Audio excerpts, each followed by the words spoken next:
Olá, para quem não me conhece, eu sou a Gleice e estou aqui para compartilhar com vocês mais um capítulo da leitura bíblica diária. Fica até o final, que após a explicação do capítulo, finalizaremos com uma oração. Em continuação da leitura anterior, iremos ler Gálatas capítulo 2. Vamos ler juntos os versículos desse capítulo e refletir sobre a mensagem que Paulo nos transmite. Pega aí sua Bíblia, abra ela e siga a leitura. Gálatas 2. O título do texto diz: Paulo e os outros apóstolos. 14 anos depois, eu voltei para Jerusalém com Barnabé e levei Tito comigo. Voltei para lá porque Deus me revelou que eu deveria fazer isso. Ali, numa reunião particular com os líderes da igreja, eu expliquei a eles a mensagem do evangelho que anuncio aos não-judeus. Eu não queria que o trabalho que eu tinha feito e estava fazendo fosse um trabalho perdido. Tito estava comigo, mas ele não foi obrigado a circuncidar-se, embora ele não seja judeu. Porém, alguns tinham se juntado ao nosso grupo, fazendo de conta que eram irmãos na fé, e queriam circuncidá-lo.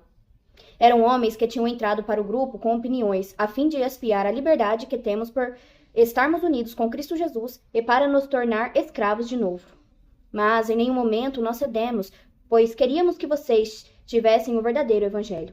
E aqueles que pareciam ser os líderes da igreja, digo isso porque para mim não importa o que eles eram, pois Deus não julga pela aparência. Aqueles líderes, repito, não me deram nenhuma ideia nova. Pelo contrário, eles viram que Deus me tinha dado a responsabilidade de anunciar o evangelho aos não-judeus, assim como tinha dado a Pedro a responsabilidade de anunciá-lo aos judeus. Pois, pelo poder de Deus, fui feito apóstolo para anunciar o evangelho aos não-judeus, assim como Pedro foi feito apóstolo para anunciar o evangelho aos judeus. Por isso, Tiago, Pedro e João, que eram considerados líderes da igreja, reconheceram que Deus me tinha dado essa tarefa especial. E como sinal de que éramos todos companheiros, eles deram a mim e a Barnabé um aperto de mãos, e todos nós combinamos que eu e Barnabé iríamos trabalhar entre os não-judeus e eles entre os judeus. Eles nos pediram só uma coisa, que lembrássemos dos poderes das igrejas deles, e isso eu sempre tenho procurado fazer.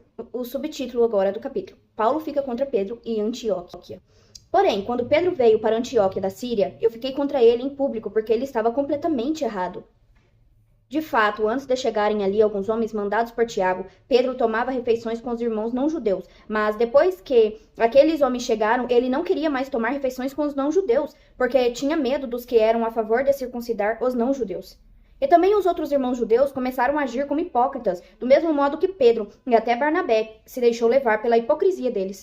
Quando vi que eles não estavam agindo direito, de acordo com a verdade do evangelho, eu disse a Pedro na presença de todos: você é judeu, mas não está vivendo como judeu, e sim como não judeu. Então, como é que você quer obrigar os não judeus a viverem como judeus? Subtítulo: os judeus e os não judeus são salvos pela fé.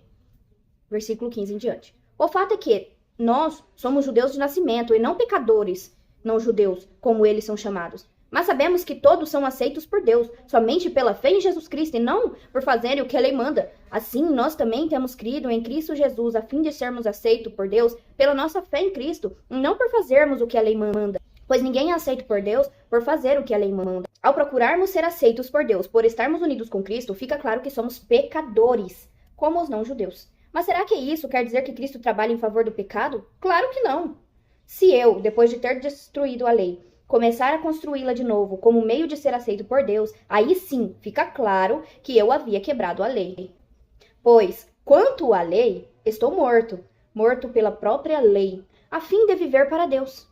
Eu fui morto com Cristo na cruz, assim já não sou eu quem vive, mas Cristo é quem vive em mim. E essa vida que vivo agora, eu a vivo pela fé no Filho de Deus, que me amou e se deu a si mesmo por mim. Eu me recuso a rejeitar a graça de Deus, pois se é por meio da lei que as pessoas são aceitas por Deus, então a morte de Cristo não adiantou nada. Vemos aqui que no capítulo 2 de Gálatas, Paulo continua a falar da experiência dele e defender a autoridade apostólica, porque ele foi chamado por Cristo. Ele fala sobre a reunião com os apóstolos em Jerusalém, onde discutiu a questão da circuncisão e da salvação pela fé.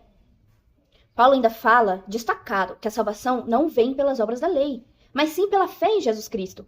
Ele também fala sobre a importância da unidade e da comunhão entre os cristãos, e como é fundamental manter a pureza do evangelho. Vamos refletir sobre como podemos aplicar a mensagem desse capítulo em nossas vidas. Como podemos manter a pureza do evangelho e viver uma unidade com outros cristãos? Será que por meio de se vangloriar pelas próprias obras? Ou será que, por meio de exaltar a Deus, agradecendo a Ele todos os dias pela graça que foi receber de Deus a salvação, por meio da fé, por causa da morte de Cristo? Quando a gente para analisar o quão carnal nós somos, a gente entende que nós não temos merecimento algum. Porque mesmo que nós sejamos bonzinhos, sempre nós vamos querer fazer alguma coisa querendo receber algo em troca. Ah, eu vou ajudar alguém porque eu quero ser abençoado. Ah, eu vou fazer tal coisa porque eu quero que aquela pessoa me retribua o favor. Mas não é isso que Deus nos ensina. E nem sobre o evangelho dele, porque o evangelho de Cristo é crer nele como único e suficiente Salvador.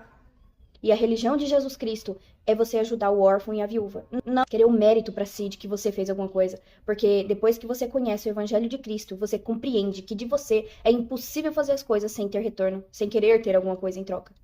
Só por meio de Cristo, porque é o Espírito Santo quem habita em nós e quem faz esse trabalho. Esse trabalho de nos manter firmes no caminho, sem querer as coisas em troca, mas pela alegria de ser um salvo. Podemos ver aqui em relação à hipocrisia. Aqui no versículo 11 em diante, quando Pedro veio para Antioquia, que está escrito aqui, que Pedro veio para Antioquia da Síria. E Paulo ficou contra Pedro.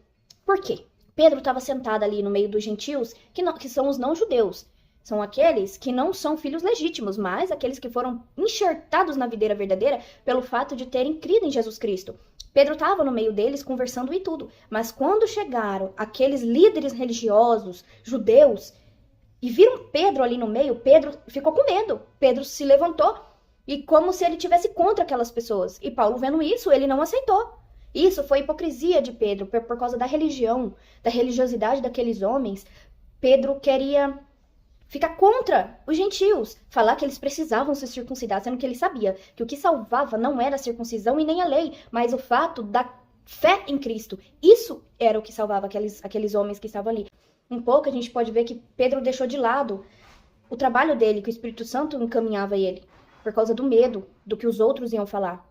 Isso a gente pode aplicar para a nossa vida. Nós devemos ser firmes nas nossas palavras e confrontar a religiosidade do mundo. Porque a religião de Cristo nada mais é do que cuidar dos órfãos e da viúva. Então você pode ver que sempre é no amor, você sempre tem que fazer as coisas no amor e sempre está com Cristo em si, acima de tudo. E muitas das vezes, quando alguém defende isso, quando chega um religioso perto, a pessoa muda, ela deixa que aquela pessoa encaminha ela para algo errado e ela acaba concordando, ela fica com medo de alguém ter mais entendimento das escrituras do jeito dele, talvez não um jeito correto de entender, de compreender.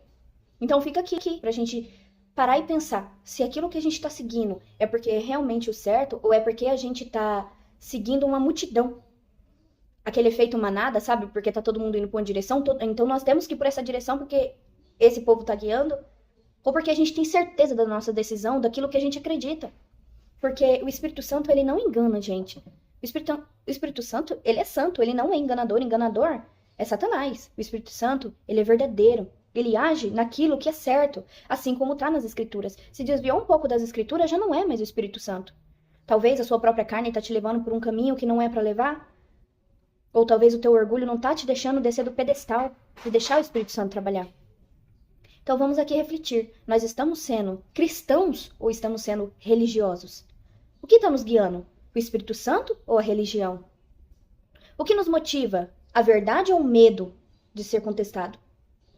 Agora terminaremos com uma oração, pedindo que Deus nos ajude a entender e aplicar a mensagem do capítulo 2 de Gálatas nas nossas vidas, para que a gente não venha se envergonhar, para que Deus possa enviar o Espírito Santo para nos guiar em toda a verdade. Feche os seus olhos, não importa qual a maneira que você vai orar, se é de joelho, de pé ou sentado. Só se coloca em comunhão e prostra o teu coração diante de Deus agora. Senhor, nosso Deus e Pai, mais uma vez estamos aqui, Senhor, depois de ler mais um capítulo da Tua Palavra, Senhor. Estamos aqui, Senhor, para Te pedir com o coração aberto, encarecidamente, que o Senhor venha abrir os nossos olhos espirituais. Estamos aqui para Te pedir, Senhor, que envia Teu Espírito Santo para nos mostrar a verdade das Suas Escrituras. Não por causa de alguém que fala alguma coisa, Senhor, mas por causa do Seu Espírito Santo, só por Ti. Abra os nossos olhos, Senhor, e ajuda-nos, Senhor, a desligar da nossa mentalidade humana para nós pensarmos com os olhos do Espírito. Senhor, tira de nós essa soberba de querer ser melhor e de querer achar que a gente sabe de alguma coisa. Mas, Senhor, toma nós nas Tuas mãos e nos guia pelo Seu Espírito Santo, por caridade, porque nós somos falhos, somos humanos, e às vezes nós seguimos, Senhor, algo que não é certo, porque nós acreditamos, porque fomos ensinados assim, mas nós queremos seguir somente o seu Santo Espírito. Abra para nós, Senhor, a possibilidade de falar do seu evangelho sem vergonha e sem medo. Tudo isso que nós te pedimos em nome de Jesus Cristo. Se você assistiu até aqui, que Deus abençoe a tua vida e até o próximo vídeo. Tchau, tchau.